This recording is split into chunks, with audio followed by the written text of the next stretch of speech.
दोस्तों, एक कहावत है कि बुरे काम का बुरा नतीजा। आज कुछ इसी तरीके के हालात, सिचुएशन इजराइल के अंदर पैदा होते हुए नजर आ रहे। जो इजराइल अभी तक ऐसा लग रहा था कि हमास के ऊपर काफी मजबूती से पकड़ बना रहा है, उस इजराइल में अब दो फाड़ हो गए हैं। इजरायली सरकार और सेना के बीच जबरदस्त टकराव शुरू हो गया है। साथ ही साथ इजरायली सरकार के अंदर जो कुछ मंत्री हैं वो नेतन्याहू के खिलाफ मोर्चा खोल चुके हैं। आगे इन दोनों खबरों के बारे में आपको जानकारी देंगे। साथ ही साथ मस्जिद अल अक्सा के अंदर इजराइल के एक मंत्री के नमाज पढ़ने को लेकर के अब इजराइल को तमाम देशों से जो सपोर्ट अभी तक मिल रहा था वो खत्म हो चुका है। तमाम देशों ने इजराइल को फटकार लगाई है, नेतन्याहू को फटकार लगाई है, उनके मंत्री को फटकार लगाई है, क्योंकि इजरायली सरकार के मंत्री ने जबरदस्ती ज्यादती करते हुए अल अक्सा मस्जिद के परिसर में जाकर के नमाज पढ़ी थी अपने सैकड़ों सपोर्टरों के साथ, और इसी के चलते अब वो विवाद खड़ा हो गया है। वहीं दूसरी तरफ इजरायली सरकार में जबरदस्त तरीके से बगावत देखने को मिल रही है। साथ ही साथ एक और बड़ी खबर आ रही है, गाजा के अंदर अब सीज फायर हो सकता है। America, Egypt, Jordan, Britain, Italy, France जैसे कई देशों की मध्यस्थता वाली रिक्वेस्ट पर अब Benjamin Netanyahu permanent cease fire के लिए राजी हो गए हैं, और इसके लिए उन्होंने दोहा अपनी एक टीम को भी भेज दिया है। आगे इस पर भी चर्चा करेंगे, उससे पहले एक छोटी सी रिक्वेस्ट आपसे करेंगे। दोस्तों, आपको क्या लगता है, क्या गाजा के अंदर किए गए जेनोसाइड पर इजराइल को पनिशमेंट यानी सजा मिलनी चाहिए? कमेंट सेक्शन में अपना फीडबैक आप लोग जरूर दीजिए। इस वीडियो को ज्यादा से ज्यादा लाइक करिए, शेयर करिए, चैनल पर नए तो सब्सक्राइब जरूर कर लीजिए। ईरान से बचने की एकमात्र उम्मीद पर इजराइल के अंदर दो फाड़ हो गए हैं। स्क्रीन के ऊपर मैं आपको खबर दिखा रहा हूं, आप देख सकते हैं। दरअसल ईरान इजराइल के बीच बढ़ते तनाव को देखते हुए अमेरिका और उसके सहयोगी गाजा में सीज फायर की कोशिशों में जुटे हुए हैं। माना जा रहा है कि गाजा में सीज फायर ही ईरान के गुस्से को कम कर सकता है, क्योंकि इस्माइल हानिया के खत्म करने के बाद मोसाद और इजराइल के खिलाफ लगातार ईरान गुस्से में है। ईरान ने यह ऐलान कर दिया है कि वो कभी भी किसी भी वक्त इजराइल के ऊपर हमला कर सकता है और 100% करेगा, जिसके चलते इजराइल के अंदर भारी हलचल देखने को मिल रही है। हालांकि हिजबुल्ला तो लगातार आप देख ही रहे होंगे, इजराइल में डेली 10-15 रॉकेट फेंक रहा है, जिसके चलते भारी नुकसान भी हो रहा है। लेकिन अब खबर आ रही है कि ईरान के गुस्से को कम करने के लिए नेतन्याहू तमाम देशों की रिक्वेस्ट पर सीज फायर के लिए तैयार हो गए हैं। पहले मैं आपको थोड़ा विस्तार से इसके बारे में बताता हूं, उसके बाद कुछ और अपडेट आपके सामने रखूं। आप देखिए इसके बाद, दरअसल पिछले साल 7 अक्टूबर को हुए हमले के बाद से गाजा में भीषण संघर्ष जारी है। कैजुअल्टीज का आंकड़ा 40,000 को पार कर चुका है, तो वहीं गाजा में करीब 90% आबादी विस्थापित यानी बेघर हो चुकी है। ऐसे में हमास और इजराइल सीज फायर के लिए समझौता करते हैं तो शायद ईरान भी इजराइल पर हमले का प्लान टाल दे। हमास और इजराइल के बीच मध्यस्थता करा रहे अमेरिका, कतर, इजिप्ट ने दोनों पक्षों से सीज फायर के लिए बातचीत की अपील की थी। इन दोनों देशों ने कहा था कि गाजा में सीज फायर के लिए अब देरी करने की कोई वजह नहीं है। वहीं हमास लीडर इस्माइल हानिया की घटना से ईरान बौखलाया हुआ है, आप सब जानते होंगे, काफी गुस्से में है। उसने इजराइल से प्रतिरोध यानी बदला लेने की कसम खाई हुई है। ईरान से तनाव के बीच इजरायली प्रधानमंत्री बेंजामिन नेतन्याहू ने सीज फायर के लिए अपनी सहमति दिखाई है। उन्होंने बीते हफ्ते ही 15 अगस्त को होने वाली इस वार्ता के लिए प्रतिनिधिमंडल भेजने का ऐलान भी कर दिया है।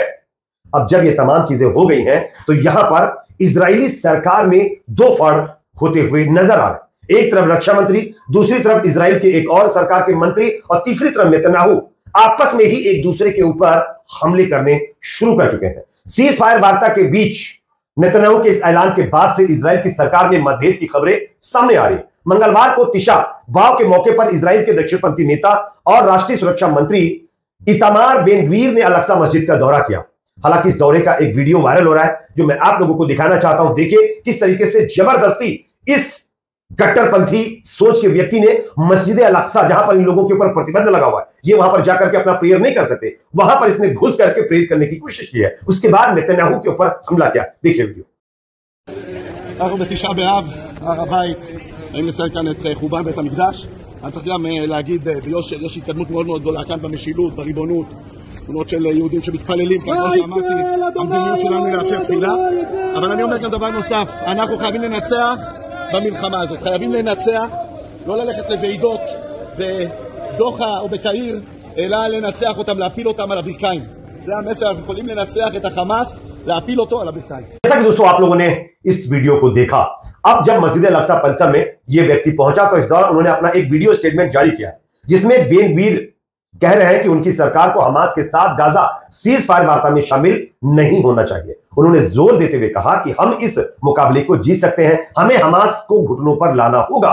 साथ ही साथ जहां एक तरफ बेन गवीर जो इजरायली सरकार में मंत्री हैं, ये तो नेतन्याहू के खिलाफ मोर्चा खोले ही खोले हैं। दूसरी तरफ रक्षा मंत्री के साथ भी बेंजामिन नेतन्याहू के मनमुटाव की खबरें सामने आ रही है।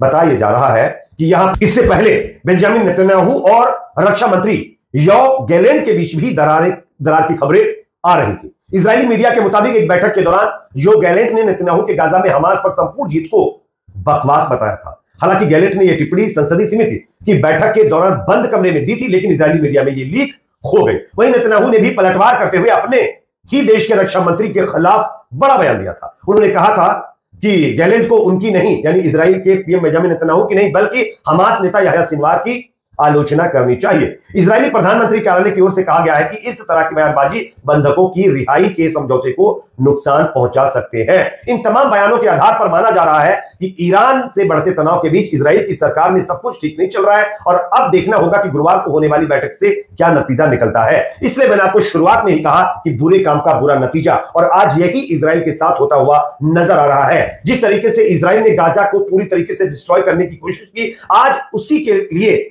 इजराइल की सरकार ही डिस्ट्रॉय यानी खत्म होती हुई नजर आ रही है। इजराइल के अंदर ही जबरदस्त नेताओं में बगावत देखने को मिल रही है। हालांकि बेन ग्वीर के इजराइल के जो मंत्री हैं, उनके मस्जिद अल-अक्सा में नमाज पढ़ने को लेकर के इंटरनेशनल समुदाय से जो सपोर्ट इजराइल को अभी तक मिल रहा था, वो अब खत्म होता हुआ नजर आ रहा। आप देखिए स्क्रीन पर, बेन ग्वीर ने इजराइल सरकार के इस प्रतिबंध को भी नजरअंदाज कर दिया कि मस्जिद अल-अक्सा में यहूदी अपना प्रेयर नहीं कर सकते। इसके बाद जब नेतन्याहू के मंत्री ने ज्यादती की और मस्जिद अल-अक्सा के परिसर में जाकर नमाज पढ़ी, इसके बाद मुस्लिम देशों के साथ अमेरिका, यूरोपीय संघ और संयुक्त राष्ट्र ने इसकी कड़े शब्दों में निंदा की है। अमेरिकी विदेश मंत्री एंटनी ब्लिंकन ने कहा है कि बेन ग्वीर ने अल-अक्सा जाकर नियमों का उल्लंघन किया है। उन्होंने इजराइल के पीएम बेंजामिन नेतन्याहू से ऐसी घटनाओं को रोकने को कहा है। ब्लिंकन ने आगे कहा कि ऐसी घटनाओं से तनाव बढ़ेगा। वहीं जॉर्डन के विदेश मंत्रालय ने इसे अंतर्राष्ट्रीय कानून का उल्लंघन भी बता दिया है। यह भी बताया गया है कि इजराइल के प्रधानमंत्री बेंजामिन नेतन्याहू ने तुरंत इस बात से इनकार किया